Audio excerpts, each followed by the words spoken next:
awil wiladati atau memang melahirkan. Jadi orang yang hidup itu tidak wajib dia untuk melaksanakan mandi besar atau hadas besar, ya, kecuali memang ada sebab seperti janabah. Bisa janabah ini bisa dengan jima atau dengan mimpi, ya, dengan mimpi tidur sama kucing gitu maksudnya. Nah, ya, ini maka wajib untuk mandi atau melahirkan. Ini bagi perempuan, ya.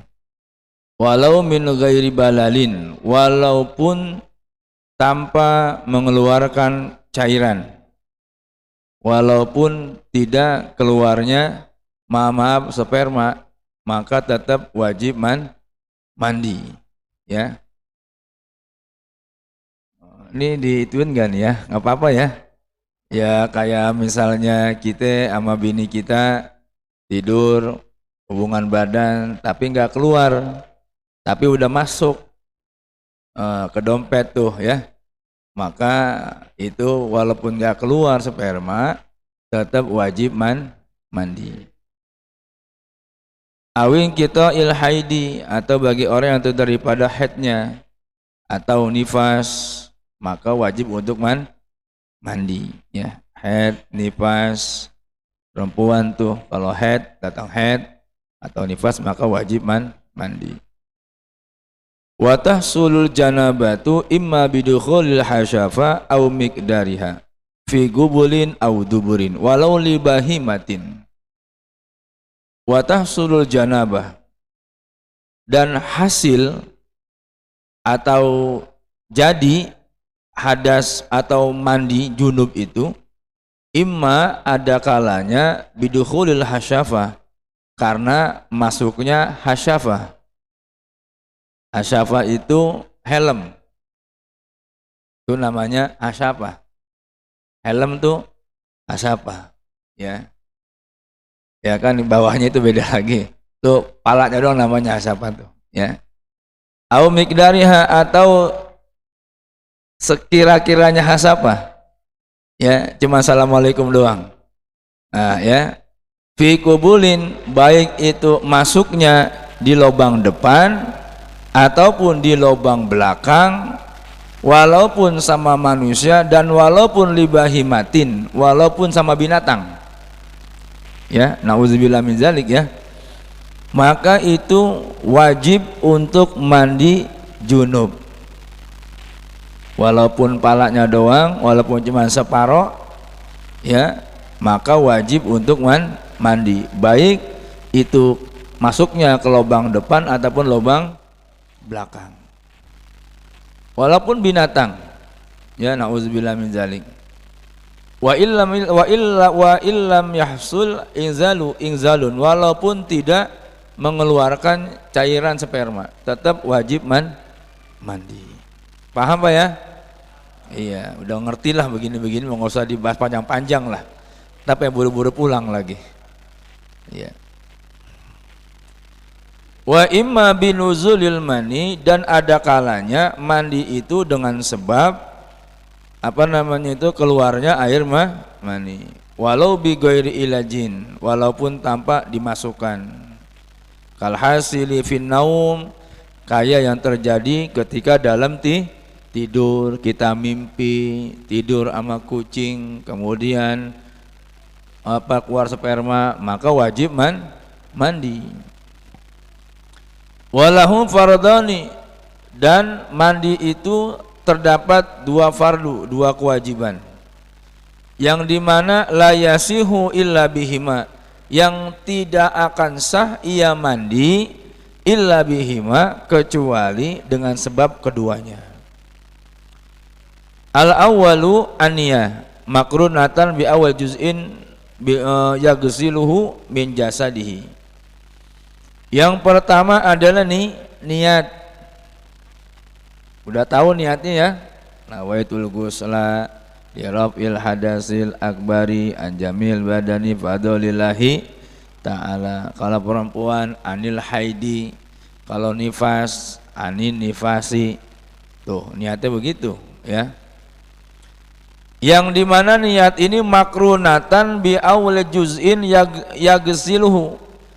Niat ini dibarengin dengan pertama kali ya jatuhnya air tuh yang dia mandi dengan air tersebut daripada jasadnya. Jadi kalau misalnya ini kita pakai gayung ya, ini nih ketika jatuhnya air disitulah kita nih niat nawaitul ghusla. Tapi dalam hati, mulut mah nggak apa-apa ngomong nawaitul ghusla ya, tapi hati tetap saya niat mandi hadas besar ya, seluruh badan fardu karena Allah Ta'ala. Wa yanwi al-mughtasilu rafal hadasi aw fardul ghusli aw nahwa zalik. Dan niat al-mughtasilu orang yang mandi itu niatnya apa? Rafal hadas, untuk menghilangkan hadas, tapi hadas besar. Aw fardul ghusli, atau fardunya mandi. Aw nahwa zalik, atau seumpama yang telah disebutkan tadi itu. Yang pertama yang penting niat. Mau mandi habis 3 kolam, kalau nggak niat nggak jadi. Kita mandi aja tuh, lupa niat. Wah lu gimana itu? Ya. Wasani tamimu jasadihi zahiron faqad. Dan yang kedua meratakan tubuhnya zahiron, secara zahir faqad saja. Jadi itu posisinya harus apa namanya? Harus basah semuanya, merata ya, merata. Yang pengen sih pakai shower enak tuh, enak pakai shower tuh Pak. Jadi merata tuh pakai shower mah. Kalau pakai gayung mah udah airnya keluarnya banyak, ngabisin air banyak ya. Kadang-kadang ada bagian yang tidak kecuci. Enak lagi kolam renang, nyemplung di laut paling enak udah. Kalau mau mandi ke sana dulu ke Muara Karang, nyemplung ke laut tuh, ke laut. Ya. Wa sa'arihi, dan rambutnya zahiran wa batinan bil ma'i marratan wahidatan. Dan kepalanya itu zahiran wa batinan bil ma'i marratan wahidatan. Ini rambutnya juga kita ini harus basah. Terutama yang rambutnya ikal, yang rambutnya itu lebet itu ya, nah itu harus diituin tuh, atau yang keriting-keriting kriwil tuh ya. Gimana pakai sampo nggak pakai sampo terserah, mau pakai sampo mau kagak, yang penting judulnya mandi junub. Jangan gara-gara nggak ada sampo nggak mandi junub, ini nggak boleh nih ya. Jangan sampai gara-gara apa namanya, gara-gara nggak ada sampo tidak mandi junub.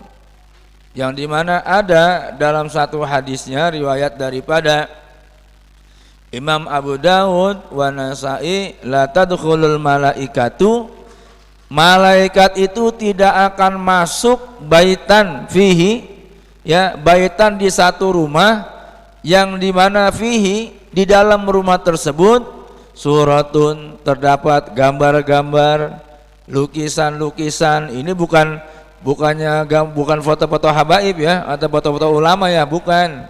Ini foto-foto orang yang gak penting tuh. Ada gambar-gambar ya.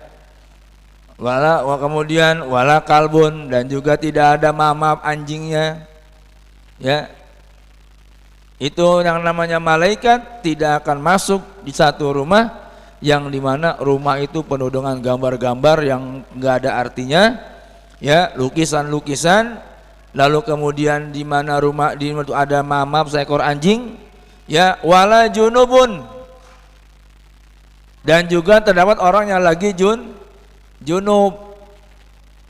Makanya kalau misalnya maaf itunya mainnya malam, langsung mandi, jangan nggak mandi, dingin, di padding abis subuh. Ya begitu ya, supaya apa? Khawatir malaikat nggak datang ke rumah kita gara-gara kita punya junub. Lalu bagaimana kalau seandainya habis hubungan badan pengen lagi Mandi dulu apa gimana dulu tuh kira-kira? Mau nambah? Tapi udah ngerokok dulu, udah makan tahu sumpel dulu, nasi uduk dulu gitu. Mau nambah lagi bagaimana? Maka kata Rasulullah SAW yang dimana dalam riwayat hadisnya itu iza ata ahadukum ahlahu, apabila seseorang itu kepengen lagi, maksudnya mendatangi istri untuk yang kedua kalinya, summa arada an yauda, maka fal yatawaddo bihima, maka dia wudhu dulu terlebih dahulu, jangan main banting-banting aja, wudhu dulu ya. Bang Rusli wudhu dulu ya. Wudhu dulu. Ini Nabi yang ngajarin ya. Lalu wajibu alal mughtasili ayata'ansara hatta taha halaqatu duburihi, dan wajib alal mughtasili bagi orang yang dia mau mandi hadas junub ayata'ansara. Ta'ansara itu ay yastakhriju ma fid dubur, yaitu yastakhriju ma fil dubur, berupaya untuk membuka ya yang kelihatan di dubur itu ya, hatta taftataha, sehingga terbuka halaqatu duburihi, apa halaqah duburnya itu. Kalau kata orang Serang mah under silit, kelihatan tuh terbuka.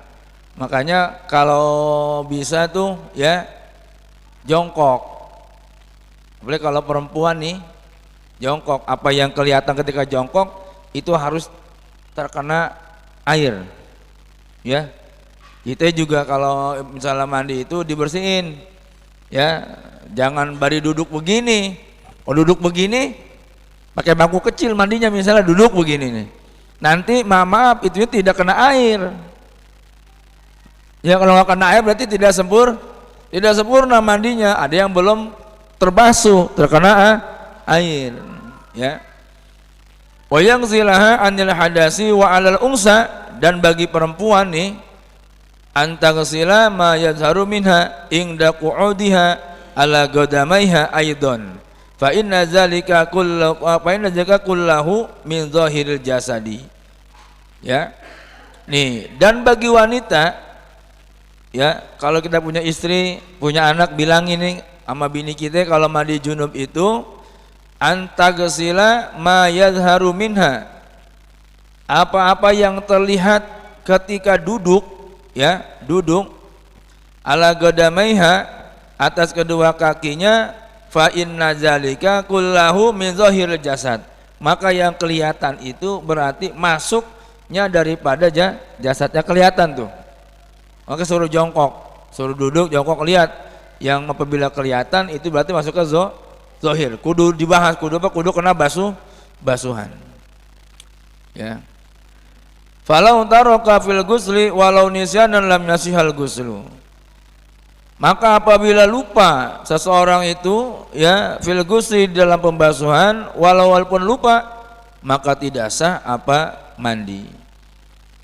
Ternyata pas itu kagak jadi duduk ya, maksudnya dia lupa membasuh itunya ya, yang apa yang terlihat itu, walaupun dia lupa, lam yasih, enggak sah hukumnya. Mandi wajibnya tidak sah ya, tidak sah. Karena repot itu ya. Wal afdalu, yang paling afdal, an yaghsila hazaini ya al mahallaini qabla jasadihi biniyatin takhassuhuma ghairu niyati ala baqiyatil jasad. Dan yang paling utama, yang paling afdal, an yaghsila hazaini al mahallaini, untuk mencuci atau membasuh dua hal ini, al mahallaini, dua tempat ini, sebelum jasadnya, biniyatin takhassuhuma, dengan niat khusus untuk keduanya, ghairu niyati ala baqiyatil jasad, selain niat atas sisa daripada tubuh. Jadi kalau bisa tuh sebelum sebelum sebelum kita itu mandi semuanya, yang bagian itu tuh didahulukan dulu afdolnya. Ya dengan niat juga sama untuk menghilangkan daripada hadas besar. Ya, yang paling afdol sebelum kita membasuh anggota tubuh yang lainnya, lebih dulu kita membasuh tuh nyuci atau membasuh memandikan bagian bawah itu tuh lebih dulu. Iya, lempitan.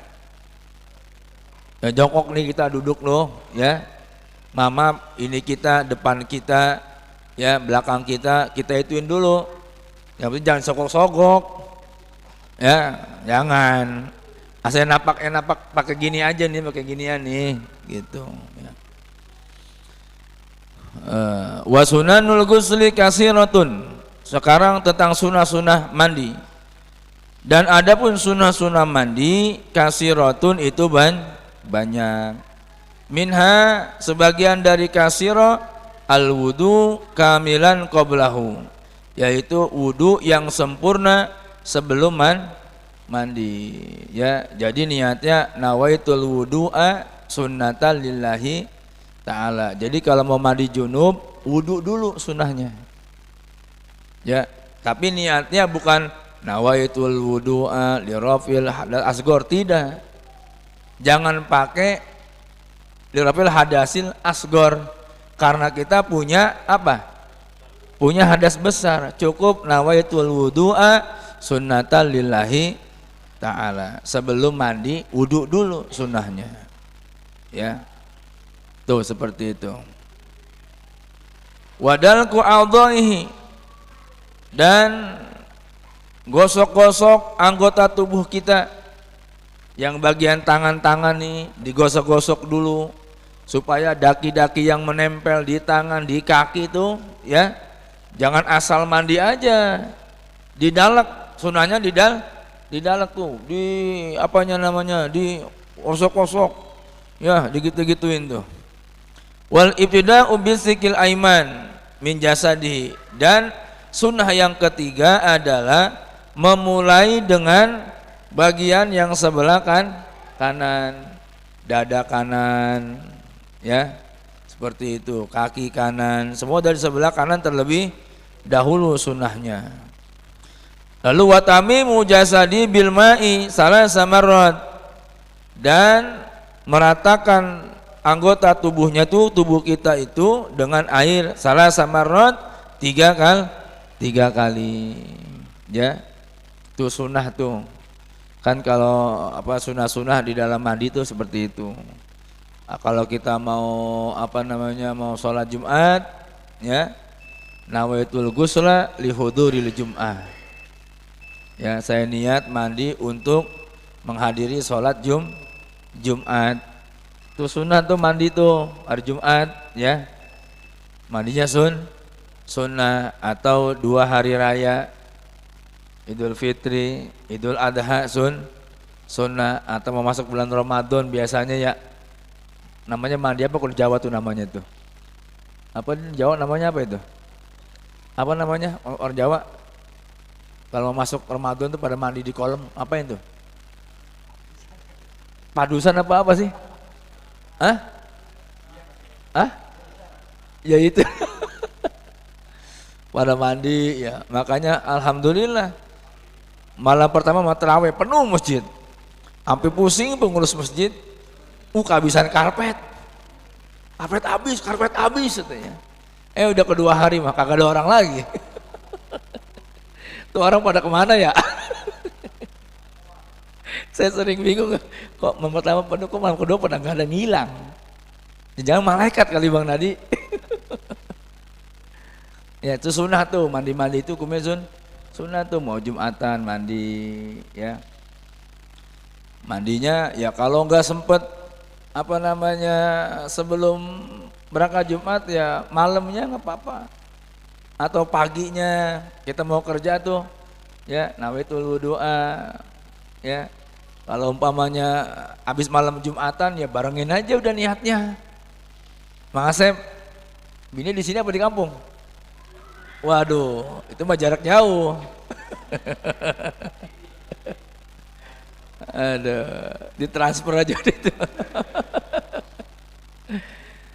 Lalu wa istiqbalul kiblah, sunah wudu kemudian menghadap kiblat, halat aguslihi, ketika waktu mandi. Itu sunah mandi janabah. Lalu apalagi yang diharamkan? Orang punya junub haram ngapain aja? Kata di sini wa yahrumu bil janabati qiraatul Quran. Haram bagi orang yang punya junub ya apa? Membaca Al-Qur'an. Gimana mimpin tahlil? Apalagi mimpin tahlil.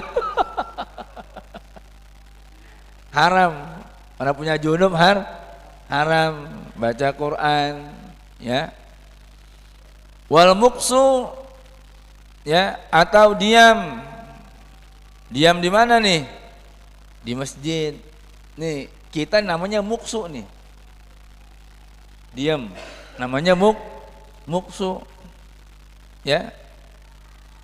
Muksu itu bi aqalli tumaninah, di sini dikatakan nggak boleh orang punya junub tuh ya, nggak boleh diem di masjid, hatta ngangkutin keramik. Waduh Ustaz nggak ada orang, mandi dulu, terajan lagi. Nggak boleh ya. Awit taro dudu, atau bulak balik fil masjid, di masjid bulak balik, itu haram hukumnya ya. Mandi dulu. Tadi tuh dikatakan ya, tidak akan masuk malaikat satu rumah kalau masih ada orang yang punya junub. Bahkan dari Ibni Umar la yaqra'ul junub la yaqra'u al junub wal haidu syai'an minal Qur'an. Tidak diperbolehkan orang yang junub, orang yang haid syai'an ya daripada Quran. Kata Rasul tuh, la yaqra'ul junubu ya wal haidu syai'an minal Quran. Orang yang sedang datang haid, orang yang lagi junub, hukumnya haram. Untuk apa? Membaca Al-Quran, megang Quran, bawa Quran, hukumnya haram ya. Orang haid juga sama, orang haid tidak boleh baca Quran. Ada ikhtilaf yang mengatakan boleh, tapi Qurannya jangan dipegang ya, atau terjemahannya udah yang paling aman, nggak usah baca Quran. Iya, jangan ngucapin, kecuali kalau dia memang seorang hafizah misalnya, untuk niat murojaah, mengulang-ulang kembali itu nggak masalah. Itu pun nggak boleh seharian ya, sekedar aja. Kadang-kadang orang kita ini terlalu menggampangkan. La yamassu ilal mutahharun, Quran itu tidak boleh dipegang kecuali bagi orang yang suci. Ustaz, itu kan Quran bikinan pabrik, yang bikin made in Cina misalnya. Ya, Quran itu dijaga sama Allah. Ya. Ada orang sering bicara kayak gini. Saya pernah bicara dengan beberapa orang ya. Kamu nggak takut, nggak khawatir kalau Quran itu sudah diganti-ganti, katanya gitu. Ya.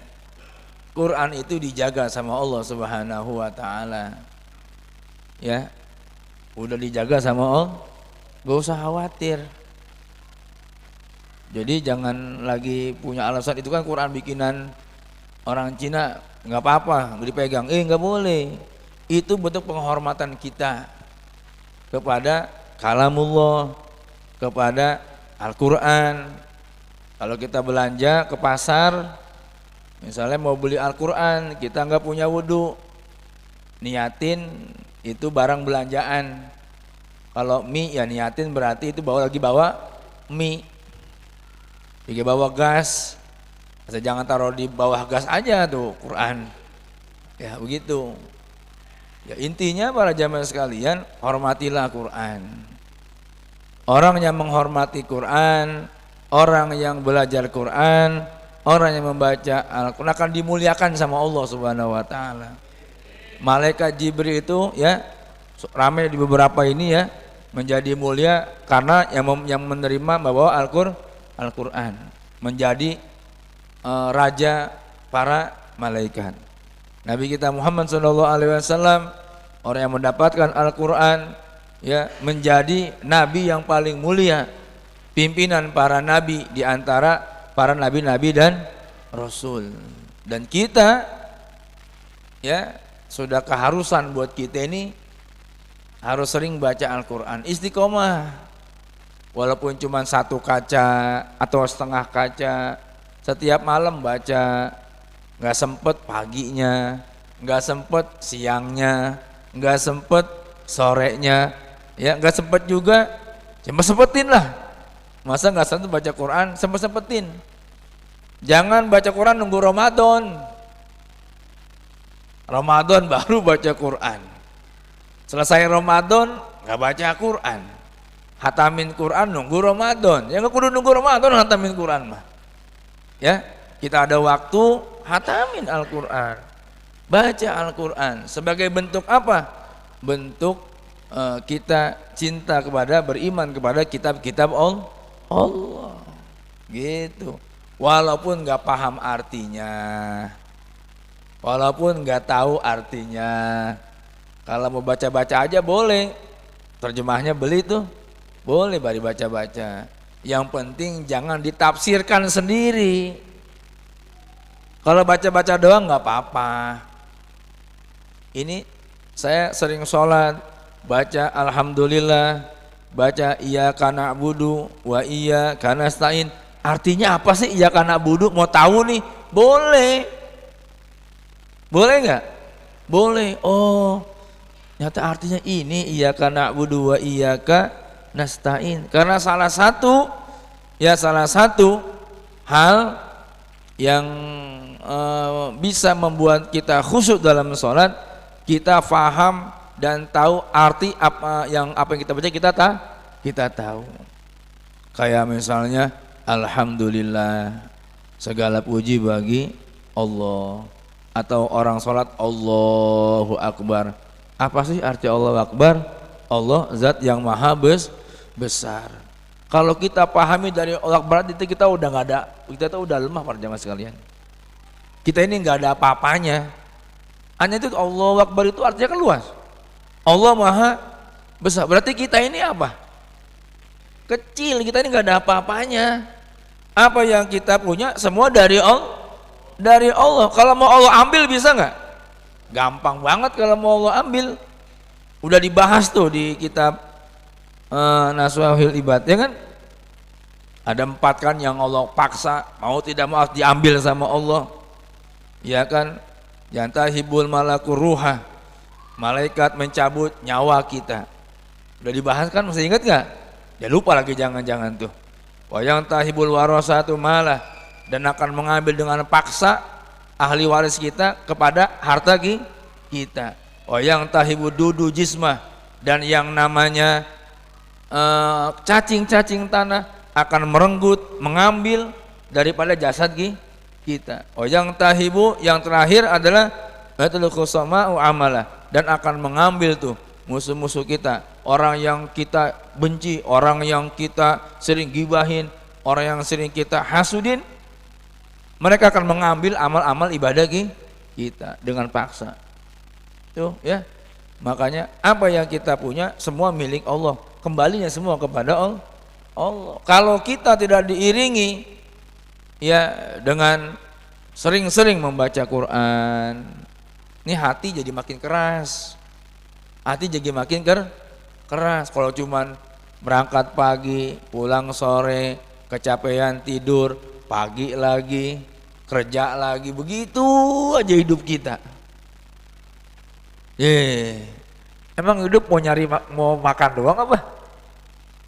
Ya, hidup tuh perlu ibadah, perlu ngaji, perlu baca Quran, ya, perlu taqarruban ilallah, perlu tahajud malam hari, perlu berzikir kepada Allah, berselawat kepada Rasulullah. Kenapa? Amalan-amalan itulah yang kelak akan menolong kita nanti di sana, di kehidupan akhirat kita. Kalau kita nggak punya bekal, nggak pernah baca Quran, lah, nggak pernah ngaji, nggak pernah, apalagi sampai nggak sholat, na'udzubillah min dzalik.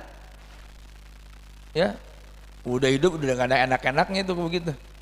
Kalau cuman makan tidur kerja, makan tidur kerja, ya nyesel kita tadi akhirat. Na'udzubillah min dzalik tuh ya.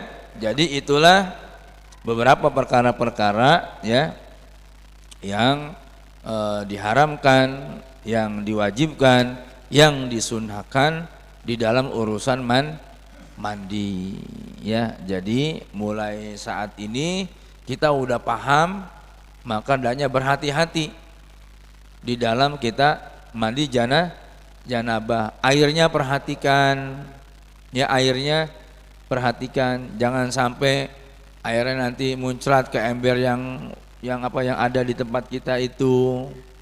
Airnya bersih enggak, ya kan? Jangan sampai airnya bau, airnya kotor, atau airnya mengandung ada bau-bau sabun segala macam. Nah, itu kudu kita perhatikan. Dalam rangka apa? Supaya ibadah kita sempurna ya. Mudah-mudahan yang sedikit ini bermanfaat buat kita. Nanti insya Allah untuk depannya lagi itu sudah sampai bab tayamum ya, bab tayamum. Demikian, mudah-mudahan bermanfaat buat kita semuanya. Qala Rasulullah min kali qaulu la ilaha illallah,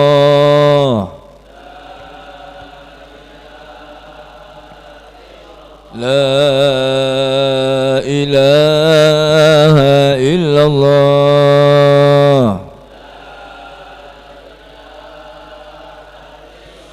la ilaha illallah,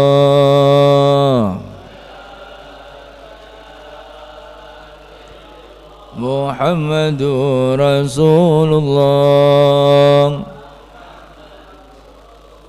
sallallahu alaihi wasallam. Kalimatukan ya la ba'ala syabah ya berasa jatang kadi daraka ya ahlal madinah darakal madinah kal madinah ya tarima alaha ya tarima la tarima alaha wa sallallahu umi wa ala alihi wa sahbihi wa baraka wa sallam walhamdulillahi rabbil alamin.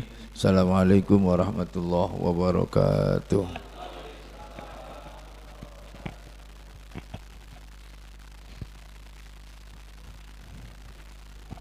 Terima kasih kepada guru kita yang telah menyampaikan ilmunya pada malam hari ini. Mudah-mudahan apa yang disampaikan guru kita dapat diamalkan dalam kehidupan sehari-hari kita dan mudah-mudahan bermanfaat untuk kita semua. Amin amin ya rabbal alamin. Dan seperti biasa